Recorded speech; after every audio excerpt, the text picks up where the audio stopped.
Ipinakilala na nga pala ni Xiaomi ang new 5G smartphone nila na may malakas na entry-level chipset sa China. Ito ang Redmi 14R 5G. Kung gusto nyo malaman ang starting price nito, make sure na panoorin nyo ang buong video. Sa ngayon ay wala pa tayong balita kung kailan ito i-release globally. Meron siyang 6.88-inch HD Plus IPS LCD display with 720 by 1640 pixel resolution. May 120Hz refresh rate with 450 nits typical brightness at ito ay may 600 nits high brightness mode.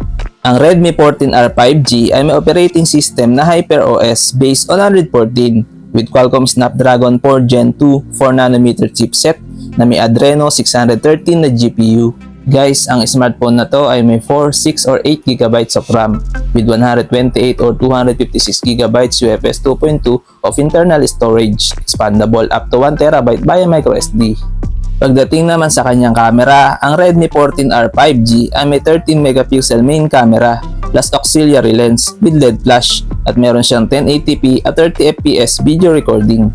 Meron itong 5 megapixel selfie camera with 1080p at 30fps video recording.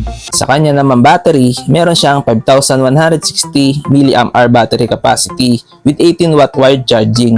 Meron siyang side-mounted fingerprint scanner at ito ay may loudspeaker. Sa dimensions, meron itong 171.88 by 77.8 by 8.22 mm at may timbang ito na 205.39, 208.5 or 212.35 grams at ito ay may dual SIM. Sa connectivity, meron siyang 5G, dual band Wi-Fi, Bluetooth 5.0, GPS, GLONASS, Galileo, BDS, headphone jack, and USB Type-C. Ngayon, dito na tayo sa kanyang estimated price. Ang estimated price ng Redmi 14R 5G ay around 8,600 pesos. Ito ay price conversion lamang at pwede pa ito magbago kung sakaling magiging available ito sa Philippines. Guys, ano sa tingin nyo? Sulit ba ang Redmi 14R 5G? Please comment down below.